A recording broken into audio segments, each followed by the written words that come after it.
دستوركم يا أهل الدرك ويا أهل الباطن ويا أهل النوبة ويا أهل النور. Amma ba'd.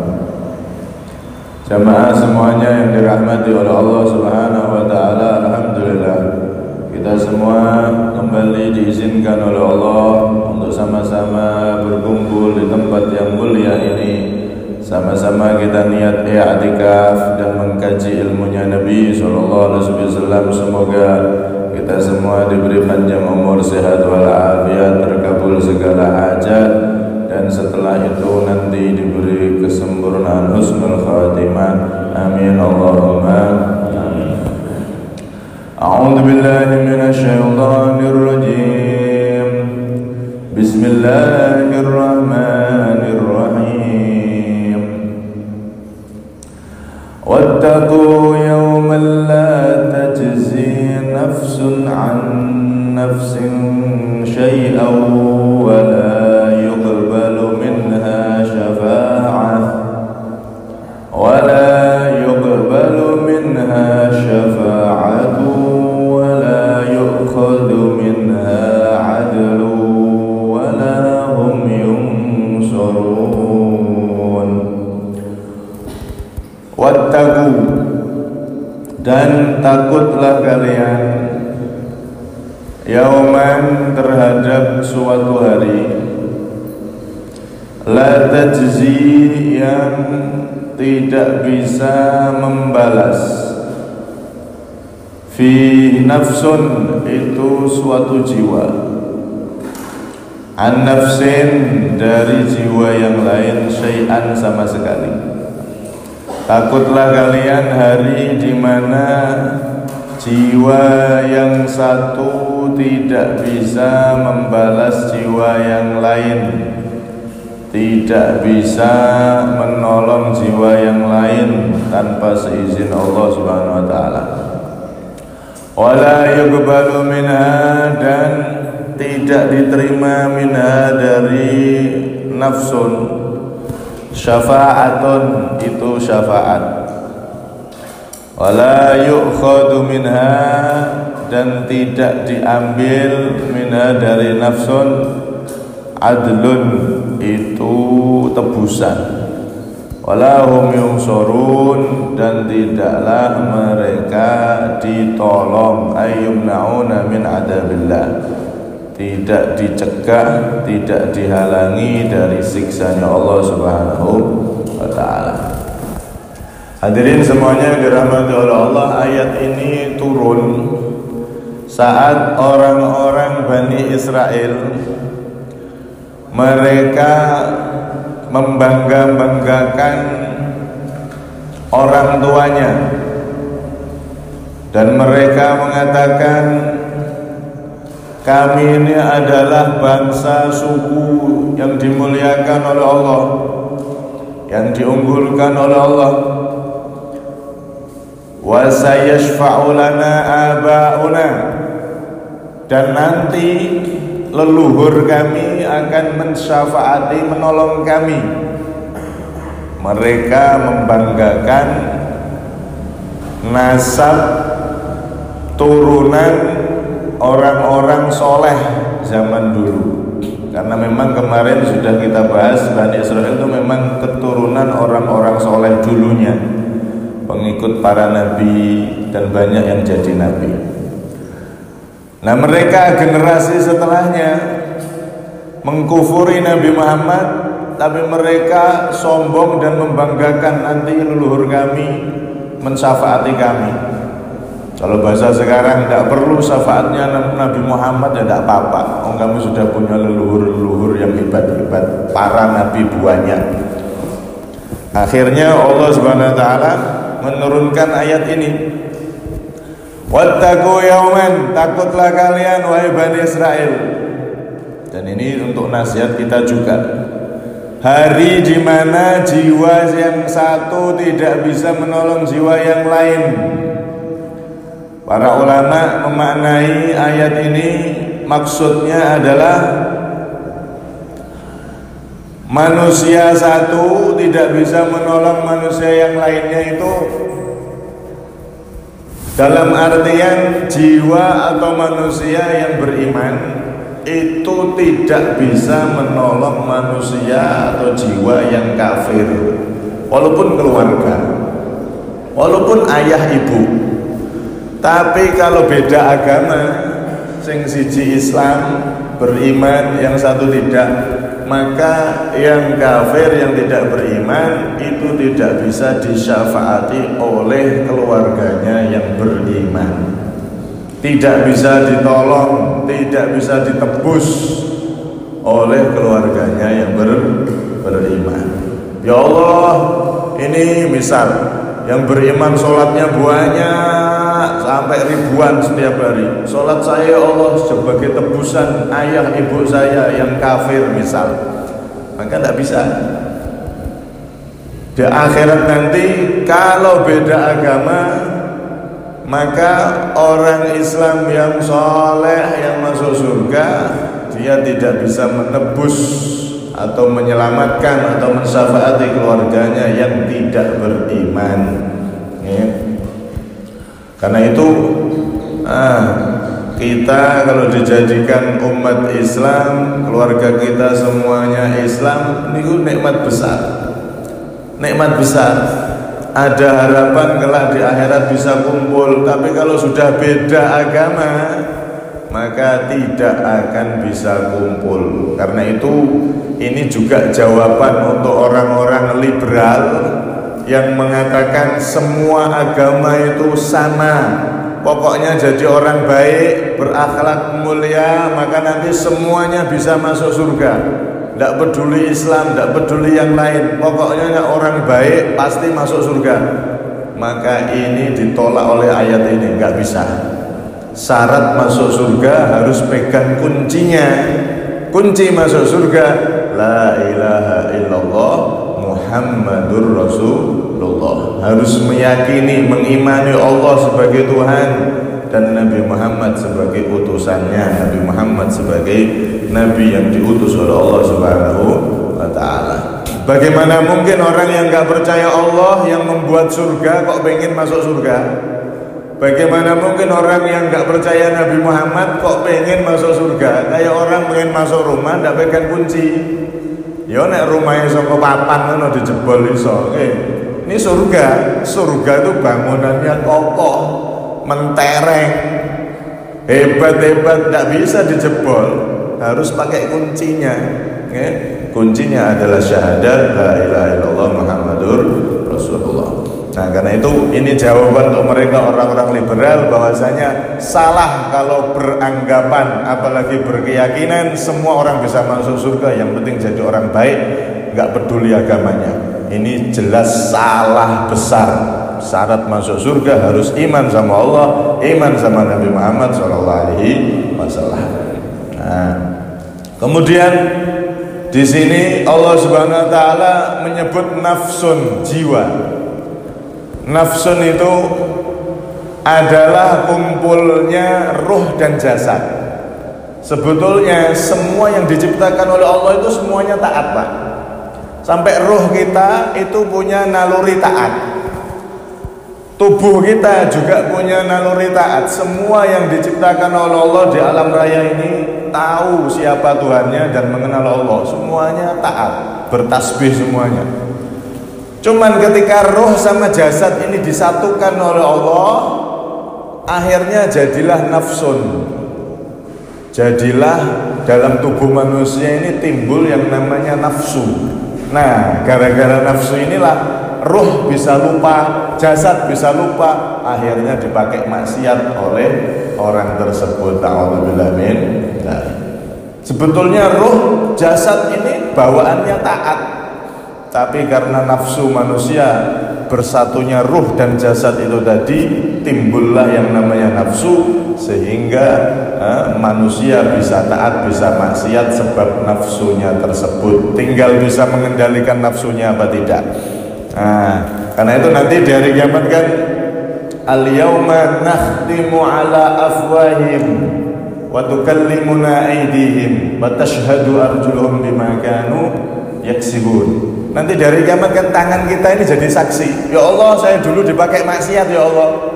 kaki kita jadi saksi, mulut terkunci, tubuh kita jadi saksi kita sendiri. Nek dibuat maksiat bersaksi, ya Allah aku tangan dipakai maksiat, ya Allah, ya Allah aku kaki dipakai maksiat, ya Allah. Semua tubuh kita ini bersaksi. Kalau jelek ya bersaksi jelek, kalau baik bersaksi baik. Ya Allah tangan saya ini dipakai ibadah, ya Allah saya dipakai ibadah, ya Allah, dan seterusnya. Ini menunjukkan tangan, tubuh semuanya sih aslinya pengennya taat. Diciptakan oleh Allah, semua yang diciptakan oleh Allah itu bawaannya, nalurinya pengennya taat terus. Tapi karena tadi itu ruh sama jasad disatukan, timbullah nafsu.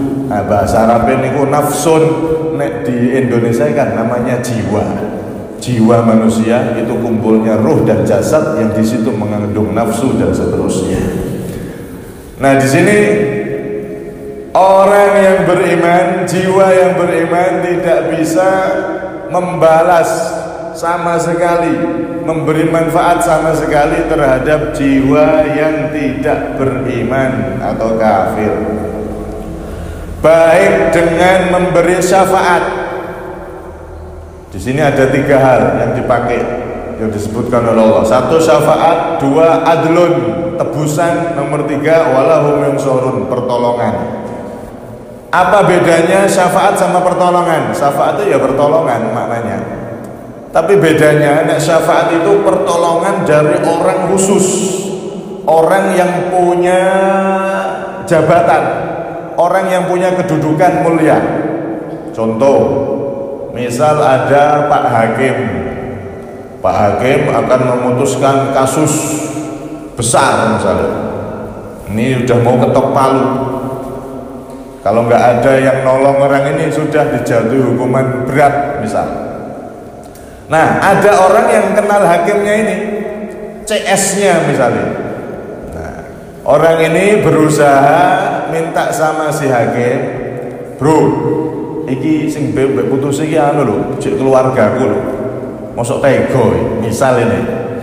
Nah, yang dekat sama hakim ini ternyata temen CS-nya ini minta supaya yang kena kasus ini diringankan. Nah, yang seperti ini namanya syafaat. Permintaan dari orang yang punya kedudukan. Nek wong biasa kan tidak mungkin bisa mempengaruhi hakim. Misalnya hakim tinggi, hakim kejaksaan tinggi misalnya. Yang tidak ada yang bisa mempengaruhi dia kecuali jenderal besar atau punya jabatan besar atau punya kedudukan yang tinggi baru bisa mempengaruhi. Misalnya MK, Mahkamah Konstitusi kata niku, hakimnya, oh itu kan tidak ada yang bisa mempengaruhi kecuali orang besar, kecuali orang yang punya jabatan tinggi baru bisa mempengaruhi. Bisa dipermainkan hukum. Itu misal seperti itu. Ya. Kalau orang biasa, rakyat jelata kita misalnya pengen mempengaruhi keputusan hakim tertinggi negara, ya nggak mampu, nggak bisa, nggak mungkin dong. Kita ini siapa? Ya? Nah, kadang-kadang terjadi seperti itu. Itu contoh. Nah, nanti di akhirat itu sama. Ada orang-orang besar, orang-orang mulia di sisi Allah yang mereka itu bisa memberi syafaat nolong. Cuman kalau kasus yang seperti ini nggak bisa. Pengen nolong orang yang kafir, orang yang tidak beriman, tidak bisa. Walaupun dia tinggi jabatannya jadi wali, walaupun dia tinggi jabatannya jadi nabi, bahkan walaupun dia tinggi jabatannya jadi rasul, bahkan Nabi Muhammad sekalipun sallallahu alaihi wasallam tidak bisa memberi syafaat untuk orang yang kafir kalau sudah dimasukkan neraka nanti. Cuman kalau untuk Nabi Muhammad nanti ada satu tempat di mana Nabi itu bisa memberi syafaat untuk semua makhluk, yaitu ketika di mahsyar. Semua makhluk itu kepanasan, tidak kuat, pengen segera keluar dari padang mahsyar saking panasnya. Matahari dekat 1 mil.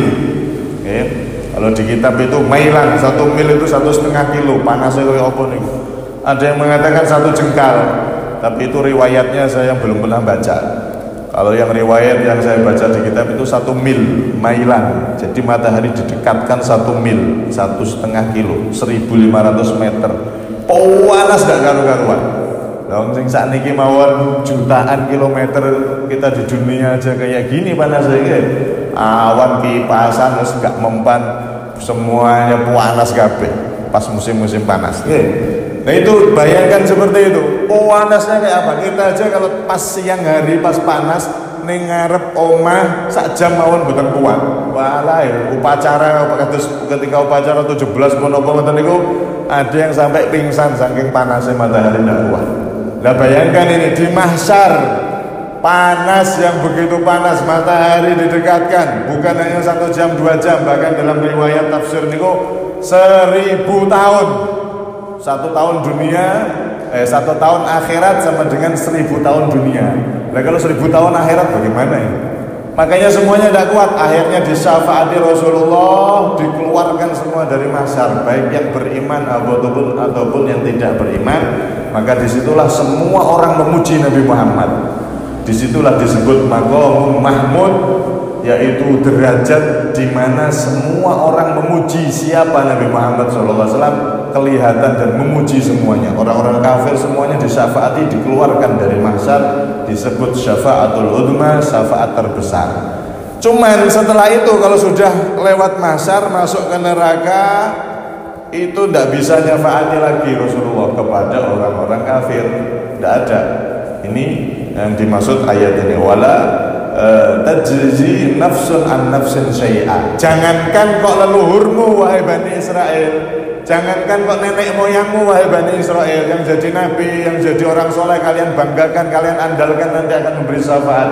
Nabi Muhammad itu nggak bisa memberi syafaat kepada orang-orang yang kafir. Na'udzubillah min dzalik.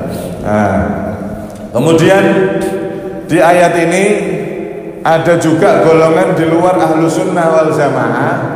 Mereka menyatakan kebalikannya, syafaat itu nggak ada. Nah ini jelas kok, wala la tajzi nafsun an nafsin syai'a, sama sekali nggak bisa seseorang jiwa itu memberi manfaat terhadap yang lain. Wala yuqbalu minha syafa'ah, tidak ada syafaat yang diterima. Ini kan jelas berarti syafaat itu tidak ada. Maka ini golongan di luar ahlu sunnah wal jamaah. Golongan Mu'tazilah, mereka meyakini nggak ada syafaat. Wes wong nek mlebu neraka ya mlebu neraka.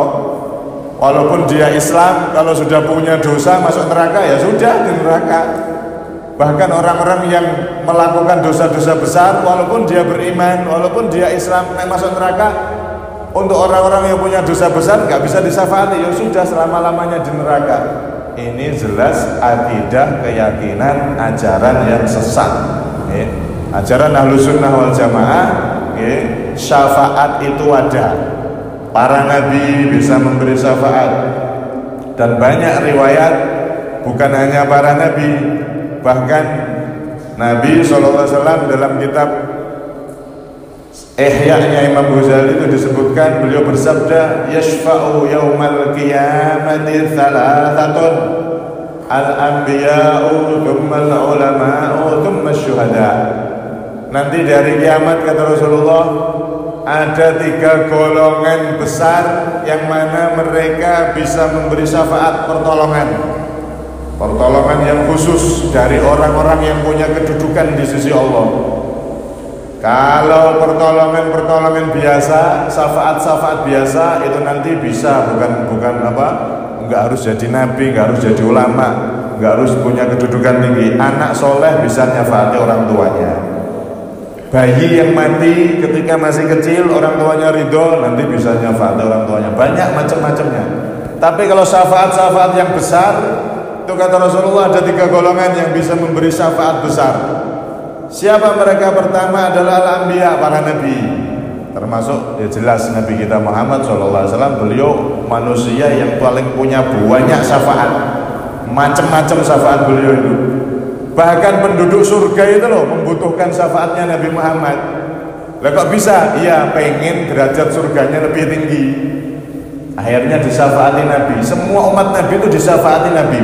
Kalau yang masuk neraka disyafaati Nabi, keluar dari neraka. Yang masuk sudah di surga, disyafaati Nabi, derajatnya tambah tinggi ada di surga, dan seterusnya sesuai amalnya masing-masing, dan Rasulullah memberi syafaat kepada mereka masing-masing, dan mereka mendapatkan bagian dari syafaat Nabi sesuai dengan tempat dan kedudukannya masing-masing. Ini para nabi, semua nabi bisa memberi syafaat, Nabi Muhammad dan seluruh para nabi yang lain. Kemudian yang kedua, al-thummal ulama, kata Rasulullah, para ulama yang soleh, mereka bisa memberi syafaat kepada keluarganya, kepada muridnya, kepada temannya, kepada jamaahnya, kepada semua yang dia pengen tolong. Itu para ulama yang soleh, mereka bisa mensyafaati orang-orang yang pengen mereka syafaati, orang-orang yang pengen mereka tolong kelak di akhirat. Ini termasuk derajat yang tinggi setelah kenabian, kan ulama. Al-ulama, darajatul ulama, derajatnya para ulama itu tahta darajatin nubuwah, di bawah derajatnya para nabi. Ibarat bintang 4, jenderal itu paling tinggi bintang 4, bintang 3-nya itu para ulama, di bawahnya pas itu para ulama yang soleh tadi. Ulama yang benar-benar soleh, benar-benar mengamalkan ilmunya dohir batin, dohirnya ahli taat, batinnya bersih, hatinya benar-benar dia pewarisnya Rasulullah SAW. Semakin dia ulama yang soleh, maka semakin banyak yang akan disyafaati sesuai dengan kadar keulamaan dan kesolehannya. Nek dia jadi ulama dan soleh biasa, ya nanti jatah syafaatnya biasa. Kalau dia ulama soleh, kelasnya kelas tinggi, sangat soleh, sangat alim, maka jatah syafaatnya tambah banyak, tambah tinggi, sesuai dengan derajatnya masing-masing. Ulama pun ada derajatnya, sebagaimana para nabi juga ada derajatnya. Paling mulia Nabi Muhammad, kemudian Nabi Ibrahim, nabi-nabi terus ada derajatnya masing-masing, dan mereka semua bisa mensyafaati orang yang ingin disyafaati. Kemudian yang ketiga, kata Rasulullah, tsumma syuhada, yaitu orang yang mati syahid, orang yang berjuang membela agama atau negaranya atau membela haknya, itu mati syahid. Orang yang mati syahid, contoh seperti di Palestina sana sampai sekarang itu masih berjuang dan perang setiap saatnya sampai detik ini, sampai hari ini. Masya Allah, luar biasa mereka, ya, berapa banyak setiap hari korban berjatuhan. Yo nek awake utuh ngono, enten sing ngajur badannya, hilang bagian bagian badannya yang ini, yang itu, kakinya ataupun hancur. Subhanallah, mereka orang-orang yang mati syahid. Atau orang yang mati syahid seperti orang yang bela harga dirinya atau bela hartanya saat dirampok, kok sampai terbunuh, itu juga terhitung mati syahid. Banyak orang yang mati syahid di golongan umat Nabi Muhammad SAW. Termasuk orang yang tenggelam di laut, itu juga syahid, tapi syahid akhirat. Itu nanti juga dapat titel mati syahid. Cuman kalau dia ini orang baik, orang soleh, nah pas neng laut numpak kapal, neng diskonya mabuk, tenggelam mati, ya sangit neng bener syahid. Orang yang dari umatnya Nabi ini banyak nanti yang dapat titel mati syahid. Ada orang yang kena melahirkan, dia meninggal, itu juga syahid, titelnya syahid. Nah, orang-orang yang mati syahid itu nanti di akhirat bisa menolong 70 keluarganya yang sudah diketok masuk neraka. Itu 70 keluarganya bisa diselamatkan oleh orang yang punya titel mati syahid tadi, sehingga dibawa, ditolong, bisa dimasukkan surganya Allah Subhanahu wa ta'ala. Nah, karena itu pemahaman, keyakinan di luar Ahlussunnah wal Jamaah yang mengatakan syafaat itu tidak ada, jelas itu salah, karena terlalu banyak hadis-hadis Nabi yang menunjukkan syafaat itu ada. Begitu juga ayat-ayat Al-Quran juga banyak yang menunjukkan bahwasanya syafaat itu ada.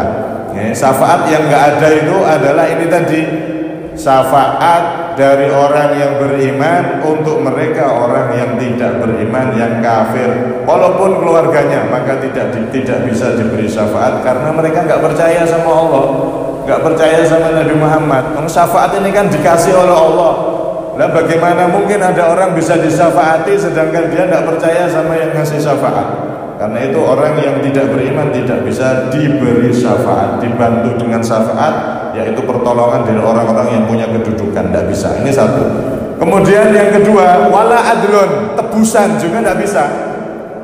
Misalkan orang-orang yang masuk neraka yang tidak beriman itu pengen tebusan. Kalau dia punya dunia seisinya berisi emas, pengen dibuat tebus biar keluar dari neraka, nggak bisa. Atau misalkan ada orang tua yang non muslim, dia mati nggak bawa iman, masuk neraka, anaknya ternyata wali misalnya, anaknya pengen tebus, ya Allah saya pengen tebus orang tua saya, ya Allah keluar dari neraka dengan amalan saya yang besar ini, ya Allah. Misal pengen nyogok malaikat sinten penjaga neraka, malaikat sinten Malik, nah sogok tidak bisa, ditebus tidak bisa. Kenapa? Karena dia nggak beriman, dia nggak percaya sama Allah, dia nggak percaya sama Nabi Muhammad. Itu yang jadi masalah. Lah kalau ada orang meninggal walaupun dosanya banyak, tapi dia tetap megang agamanya Nabi, megang Islam, megang iman, kok masuk neraka? Nah ini bisa ditolong keluarganya yang soleh, ada keluarganya jadi ulama, ada keluarganya yang jadi wali misalnya, maka bisa ditolong, itu bisa ditebus, bisa ditolong. Bahkan nggak harus orang-orang soleh, keluarganya, sesama keluarganya yang yang ahli ibadah bisa nolong, anak bisa nolong orang tua bisa nolong anak, asal dua-duanya masih membawa iman ketika mereka meninggal. Maka di sini disebutkan walahum yungsurun. Kalau orang-orang yang kafir diberi syafaat, pertolongan khusus, tidak bisa. Diberi adlun, yaitu tebusan, tidak bisa. Diberi pertolongan biasa juga tidak bisa. Tiga-tiganya sudah tertutup untuk mereka orang-orang yang mati tidak percaya kepada Allah, tidak percaya kepada Nabi Muhammad SAW. Maka Ahlus Sunnah wal Jamaah, ajaran kita jelas, kita meyakini orang yang meninggal tidak membawa iman, tidak membawa Islam selain umat Islam, maka mereka tidak akan bisa masuk surga. Dusta besar yang ngomong semua agama sama, yang penting jadi orang baik, semuanya masuk surga. Nah kalau begitu ada apa Nabi Muhammad sampai berjuang sama sahabatnya, banyak yang gugur, banyak yang wafat untuk memperjuangkan, mensiarkan Islam. Nah kalau sama-sama masuk surga, ada apa Nabi capek-capek sama sahabatnya, ditugaskan oleh Allah untuk menyebarkan la ilaha illallah Muhammadur Rasulullah. Nah nek podo-podo mlebu surga kabeh, ya Nabi Muhammad gak usah berjuang, tidur di rumah, sahabat gak usah berjuang. Ada apa sampai banyak yang meninggal? Itu semua adalah pemahaman-pemahaman yang sangat berbahaya, yang menyimpang dari Ahlus Sunnah wal Jamaah, menyimpang dari keyakinan, keimanan, ajaran yang diajarkan Nabi kita Muhammad SAW. Karena itu hati-hati, di media sosial banyak pemahaman-pemahaman yang seperti itu. Dalilnya sama, pakai Al-Quran, tapi pemahamannya diselewengkan, sehingga kalau kita percaya, yakin dengan pemahaman yang semacam itu, berbahaya sekali. Itu berarti bisa menghilangkan iman kita, dan ketika meninggal bisa dicabut imannya. Nauzubillah min dari hasil terakhir di sini, satu, syafaat, tebusan dengan amal soleh nanti di akhirat, atau pertolongan biasa. Tiga-tiganya ini nggak bisa kalau dikasihkan untuk orang yang mati tanpa membawa iman, kecuali mati membawa iman. Nah, sesama umat Islam bisa, para nabi, ulama, dan seterusnya bisa memberi syafaat. Kemudian yang kedua, dusta besar, orang-orang liberal yang mengatakan semua agama sama, semuanya bisa masuk surga, tidak harus Islam, tidak harus baca syahadat. Ini dusta besar, karena syahadat la ilaha illallah Muhammadur Rasulullah itu kunci masuk surga. Kemudian yang ketiga, orang-orang yang punya kedudukan tinggi di akhirat nanti ada tiga golongan: para nabi, para ulama, dan orang yang mati syahid. Mereka punya syafaat khusus, punya pertolongan khusus yang disebut syafaat. Selain syafaat ada pertolongan biasa, sesama umat Islam, ayah ibu bisa juga saling nolong, asal mereka tadi itu matinya membawa iman, matinya membawa Islam. Cuman hati-hati, kemaksiatan niku ibarat kurir kekafiran. Al-maksiyatu baridul kufri. Maksiat itu kurir kekafiran. koyok tukang nganter barang. Nek kita sering maksiat, nyepelekan maksiat, bisa-bisa matinya ternyata nggak bawa iman. Naudzubillah min dzalik. Sehingga harus hati-hati. Oh, berarti asal Islam, asal iman masuk surga nanti bisa disyafaati. Iya, masalahnya kita pas mati itu loh, bisa bawa iman, bisa bawa Islam apa enggak. Nek kulino maksiat, khawatirnya dicabut imannya, mati nek kafir. Orang-orang yang hidup taunya mati Islam, ternyata dia nggak bawa iman. Naudzubillah min dzalik. Ini akibat banyak maksiat atau meremehkan maksiat, tidak mau taat. Berbahaya itu kemaksiatan. Nah, semoga kita ditolong oleh Allah jadi hamba-hamba yang bisa taat dan berusaha menghindari maksiat, sehingga kita dan keluarga kita ketika wafat tetap ditetapkan iman Islamnya oleh Allah, sehingga kelak di akhirat bisa dapat syafaat Nabi Muhammad, bisa dikumpulkan kembali di surganya Allah SWT.